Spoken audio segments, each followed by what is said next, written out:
start the fight, breaking down the walls in the dead of night. I don't come for peace, I come for the storm. Fanboys melt quick when the truth gets warm. Saw content's high, I'm collecting those tears. Just got started, but I'm cutting through fears. I'm not here for brand deals, I'm not for sale. I expose your lies, rip off the veil. Okay, Switchy. This is probably why so many people say like, oh, Nintendo fans get so much hate on the internet just for being excited. When you do stupid stuff like this, I actually thought he got a review copy and he was just hyping the game up from the review copy. But no, he played the demo. He went to Target and played a demo, and he's overhyping the demo. Now, spoiler warning, there are going to be some spoilers. If you don't want to know absolutely nothing about Donkey Kong Bonanza, you're probably not going to want to watch this video. But let's get into this reaction. Okay, I played Donkey Kong Bonanza freaking early. Congratulations, that really doesn't surprise me. You somehow got a Switch 2 completely early compared to everybody else, so it does not surprise me that you guys played this game very early too. But it has a massive problem. It has one major glaring issue. Well, come on, Switchy, get on with it already. I ain't got all damn day. That I think is right there in front of your face. But it's not the one that you might be thinking of. This isn't an issue with... Switchy, you got 10 seconds to get on with it or I'm going to take your Switch 2 away from you and ground you. Frame rate. There wasn't a problem with the gameplay mechanics or how the Pro Controller functioned with the game. Not an issue with the price. Yes, I will be a judge of that when it comes to the price, because your opinion is not worth much on that, especially after you bought Mario Kart World and you sat there and bought Welcome Tour. The issue is that this game is hate-proof. Ha, Switchy, you know better than that. You know damn well, you saying that, you're going to bring the haters out on it. You know you're going to contribute to the hate of this game now. This game is so darn amazing that it's not the easy target that Mario Kart World was. Switchy, you have a severe problem overhyping stuff. People are going to hate on this game, unfortunately. I'm actually going to give it a fair shake. When I eventually can play it, I will sit there and give it a fair shake. I promise you that. For all of those out there that want to throw stones and sticks at the Switch 2. Which some of those stones and sticks were very fair. This is the one with Pauline. This is not the same demo that people played back at the Nintendo Switch 2 experience. Oh, okay. So you played a demo, not an actual review copy. My guy, how are you going to make all these claims? You are overhyping a demo, for crying out loud. You do realize companies have lied before when it comes to a demo. They can make a demo look very polished, amazing compared to a full-fledged game. You know better than this. And I got to dive into this problem, okay? Because Mario Kart World was it was served up as like such an easy... Well, what do you expect? It was the first $80 game. What did you think was going to happen? That was Nintendo's fault. Thing to pie in the face. They're like the first $80 video game. Boom. Yes, and that deserved all the pushback it got. Maybe you should have gave us some pushback. Maybe you should have sat there and stood with us to fight against this corporation greed. We've got Drop the Price. Which should have been, but thanks to fanboys like you who ran out and bought the game, unfortunately, that boycott failed. We've got Is It Worth It? Which it was not. We've got Free Roam Will Save the Day, but... Which it did not. Turned out to be one of the biggest letdown of the whole game. Free Roam didn't save the day. Because it did not. We've got, oh, this game is just the same as what it was on the last gen. We got, oh, this game... Well, it's not exactly the same, but it's not really that much better than the last game. It doesn't look that much better graphically. Could have been done on the last gen. This game looks the same as the last gen. Graphically, it kind of did. We got this game doesn't have enough content. It did not. We got this game has stupid characters. Half of the characters were. I mean, for crying out loud, you literally got a damn cow. There were so many things to say about Mario Kart World, and while I don't buy 95% of them, I'm still loving the heck out of Mario Kart World. Well, that is because in your eyes, Nintendo can never do no wrong.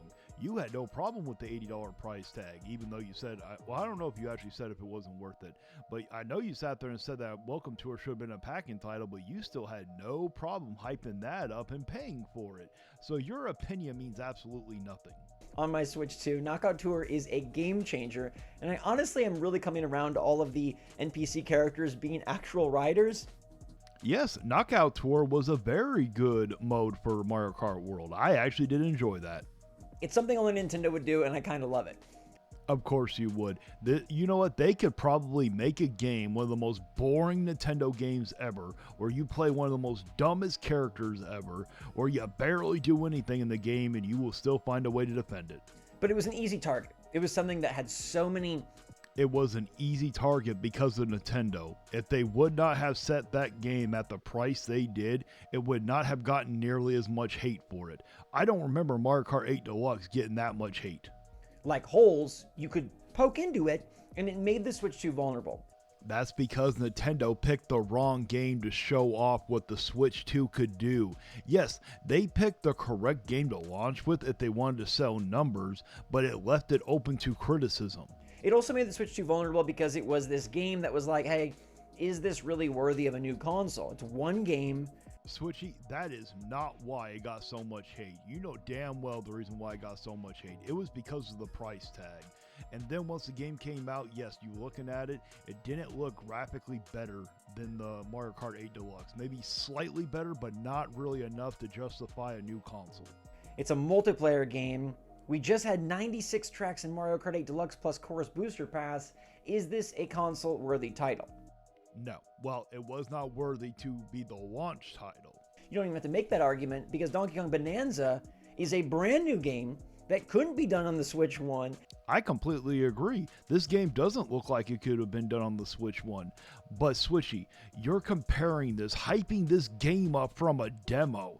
I actually thought that you got a review copy, and come to find out now, you literally played a demo and you're hyping this game up off of a demo. There is something wrong with you.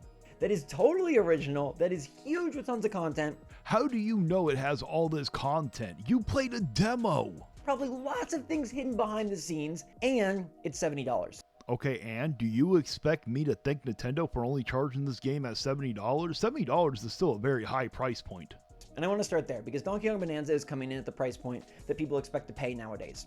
No, not everybody was expecting all Nintendo games to go to $70 like that. Come on, Switchy. So right off the bat, the whole drop the price fiasco is gone. No, it's not. Once this game comes out, we will know if it's worthy of a $70 price tag. You played a demo, so you have no idea if it's actually worth $70. DK Bonanza does not have the red bullseye on it.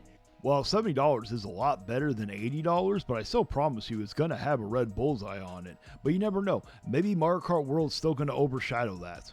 Because it's what people determine to be a reasonable price for a new next-gen game. Okay, I've accepted the $70 price point, but it doesn't mean I find it reasonable. And let me tell you, after seeing it up close, which you played a demo, not the actual game. Those graphics are so nice, and there's no freaking way anybody could say that that could be done on Switch 1. There's just no way. It's just not possible. It couldn't be done. Well, it probably couldn't have been, but you're going off of a freaking demo. Do you understand how easy it is to polish out a demo versus the whole game? If you would have sat there, got a review copy, and then you were saying all this, I probably wouldn't even be making a video. But you literally played a demo that you're overhyping. This is why people like you get so much so-called hate. The game looks amazing. DK is more lively than ever, and Pauline is going to be such a great sidekick. Only time will tell. Nintendo bringing in new, right? DK doing a 3D game for the first time since 64 and truly in like a Mario Odyssey style. Oh yes, many of us are actually excited for this game, but unlike you, I don't see anybody else overhyping a demo. Now it is time to read off the members of the channel. I got Maximilian Pegasus 88 and Koros Objective. Thank you guys so much for joining the crew. And if you truly enjoy this content, why don't you think about becoming a member? It's only $1 a month. You get special kind of badges, you get special kind of emotes, and at the end of all my videos, I will sit here and shout out all my members until it becomes too long, and then it'll be turned into a credit roll. So that's going to be it for my reaction. Let me know down in the comments if you agree with me or not. Please like, share, and subscribe. And until next time, stay vigilant. You can cry in the comments, but you won't survive. Like and subscribe if you feel that vibe.